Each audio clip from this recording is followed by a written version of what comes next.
그런 다른 혜택들에 대해서도 설명해 주실 수 있을까요? 네, 교수님. 그 다음으로 설명드릴 게 메디케이드거든요. 메디케이드는 제 생각에는 제일 중요한 보조 프로그램인 것 같아요. 그 메디케이드는 주로 저소득층을 위한 프로그램인데 Center for Medicare and Medicare Service, Medicaid Services에 의하면 2018년 기준으로 약 1,200명 이상이 메디케어랑 메디케이드 둘 다 받고 있어요. 근데 이 둘 다 받고 있는 1,200만 명 중에서 한 반 정도가 600만 명 정도가 롱텀 케어 퍼실리티에 계신 분들이에요. 그러니까 우리가 흔히 말하는 널싱홈이나 이런 게 계신 분들이거든요. 이게 굉장히 중요한 게 보통 메디케어보다 메디케이드가 훨씬 더 커버리지가 좋아요.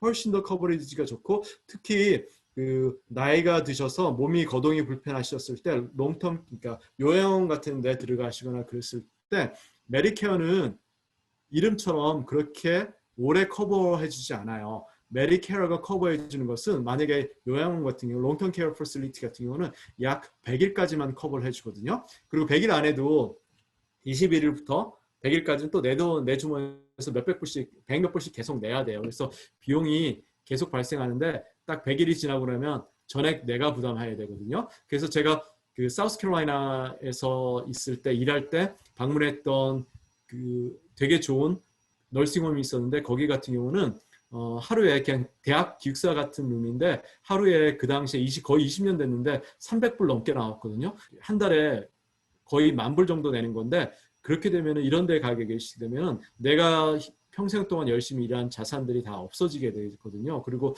만약에 자산이 없으면 있기가 힘들잖아요. 이럴 때 커버해 주는 게 메디케이드거든요. 메디케이드는 저희가 나중에 이게 굉장히 중요하기 때문에 따로 말씀드릴게요. 근데 이 메디케이드를 받으시려면은 기본 조건은 연방이 정한 빈곤 기준의 100% 혹은 그 밑에 돼야지만 해당이 돼요. 개인 기준으로 2020년 기준으로 해서 개인이면 한 분이시면은 1,064불 한 달에 그 다음에 커플이시면은 1,437불까지 받으시면 그게 메디케이드에 해당이 되거든요. 이것도 좀 더 이따 더 자세히 말씀드릴게요. 그리고 자산 경우 같은 경우는 개인 경우 2,000불까지 그리고 결혼하셔서 커플이신 분인 경우는 3,000불까지 자산만 허용되거든요. 그래서 우선 자산부터 말씀을 드리면 되게 적잖아요. 2,000불, 3,000불 되게 적은데 아까 그 엑스트라 헬프하고 똑같은 거예요. 내가 생활하는데 꼭 필요한 것들, 집 한 채, 내가 실거주하는 집 한 채, 자동차, 결혼 예물 같은 그런 보석들, 그 다음에 가구들, 식기류, 그 다음에 베리얼 사이트, 그러니까 장지 같은 거 이런 거는 포함이 되지 않거든요. 그래서 생각보다 내가 자산이 이거보다 많더라도 해당될 수가 있어요. 그리고 소득 같은 경우도 1,064불 하면 굉장히 적게 느껴지잖아요. 그런데 이건 약간 주마다 틀린데 어떤 주에서는 이 내가 생활에 꼭 필요한 것들은 제외를 시켜요. 소득을 계산할 때 내가 생활에 꼭 필요한 거를 제외시킨단 말이에요. 예를 들어가지고 요즘에 미국 사람들이 많이 하고 있는데 손자 손녀들하고 할아버지 할머니하고 사는 경우가 되게 많거든요. 근데 내 손자 손녀를 갖다가 예를 들면은 데이케어 센터에 보내야 돼요. 그럴 경우 같은 경우에 돈이 들어가게 되면은 그런 것들도 약간 그 보전을 조금 해줘요. 그렇기 때문에 실제 소득이 요거보다 좀 높더라도 메디케이드가 가입되실 수가 있거든요. 그래서 이거 가입하시는 게 굉장히 중요해요. 이 말씀을 듣고 계시는 한인분들 중에 조금 생각이 많아지시는 분들이 분명히 계실 것 같거든요. 그러니까 저는 아틀란타에서 좀 오래 있었는데 그냥 주변에서 이야기 들어보면 이제 나이 들기 전에 이제 본인 재산을 다 이렇게 정리를 하시고 자산을 그냥 확 없애버리시는 거죠. 본인 명의로 대신. 그렇게 해서 이제 메디케이드의 혜택을 받는 게 좋다고 생각하시고 실제로도 그렇게 하시는 그런 경우도 좀 봤는데 이거 좋은 생각인가요, 교수님? 이게 프로스 앤 칸스가 있는 것 같아요. 명함이 있는 것 같아요.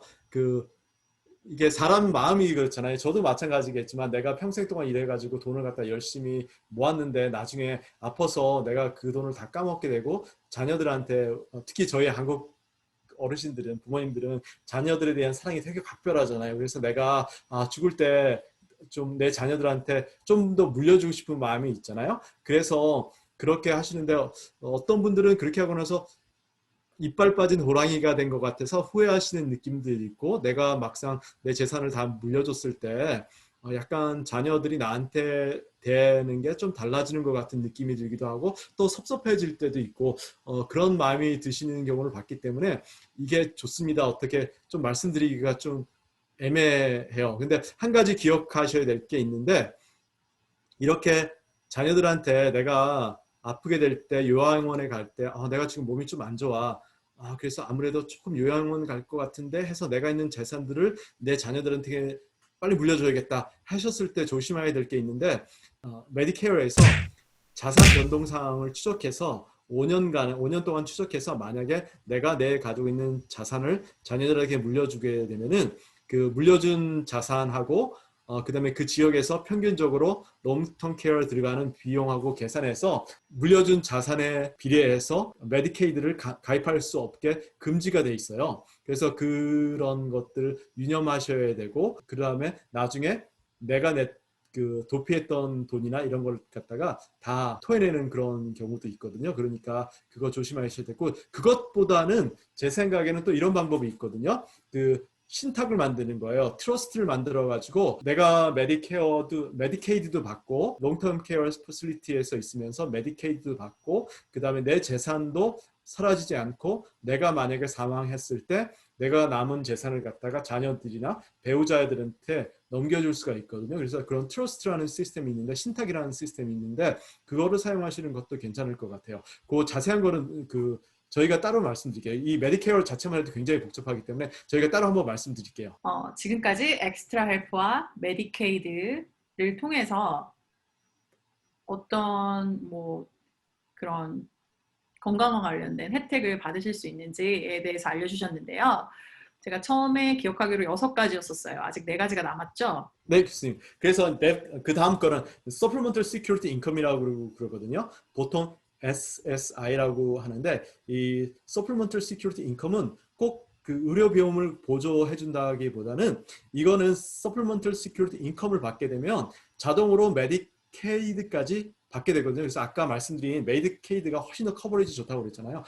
메디케이드를 하시게 되면 그 모든 파트들 내는 프리미엄이나 이런 거 다 내줘요. 다 내주기 때문에 이게 훨씬 좋아요. 그걸 하게 되면. 근데 이 SSI를 가입하게 되면 그게 해당이 되면은 자동으로 메디케이드가 가입되기 때문에 이것도 신청해서 하시는 게 좋거든요. 자격 요건은 어떻게 되냐면 기본적인 아이디어는 내가 소셜 시큐리티를 받고 있는데 소셜 시큐리티 받고 있는 액수가 적어. 그래서 좀 생활하기 불편해 할 때 지원해주는 보조 프로그램이거든요. 그래서 요거는 혜택이 개인 같은 경우는 한 달에 맥시멈으로 줄 수 있는 게 783불. 물론 캘리포니아나 이렇게 물가가 비싼 데는 조금 더 세거든요. 그 다음에 그 부부 같은 경우는 1175불을 지원해 주거든요. 그래서 소셜 시큐리티 내가 받고 있는 돈이라 요거랑 합쳐가지고 기본적인 생활을 할 수 있게 해주는데 근데 윤 교수님 내가 근데 조금 더 돈을 더 많이 받고 있는데 어떻게 하죠? 이런 경우 같은 경우는 괜찮아요. 그게 왜 그러냐면 자격 요건이 소셜 시큐리티 같은 연금을 받고 있는 경우 내가 근로소득이 아닌 그런 연금 같은 거를 받고 있는 경우 같은 경우는 803불까지만 해당이 되는데 그거 아니고도 개인은 803불 그 커플 같은 경우는 1195불까지 그게 기준이거든요. unearned income 그래서 연금 같은 거 소셜 시큐리티에서 받고 있는 돈의 총합이 그렇게 됐을 때 거기까지만 해당이 되는데 약간 한 스텝 더 나가면 뭐가 있냐면 내가 일해서 나이 들어서도 소셜 시큐리티 받지만 내가 일할 수도 있잖아요. 그럴 때 1651불 개인 같은 경우는 1651불까지 받으셔도 SSI가 가능하고 그 다음에 배우자가 같이 살아 있는 경우 2435불까지 벌으셔도 SSI를 받을 수가 있습니다. 소셜 시큐리티를 받으시지만 그 금액 자체가 너무 적어서 생활이 어려우신 경우에는 지금 말씀해 주신 SSI가 되게 큰 도움이 될 것 같고요. 그리고 SS 자격 조건이 되신다면 메디케이드를 받으실 수 있는 자격이 자동으로 주어지니까 그것도 좋은 점 같습니다.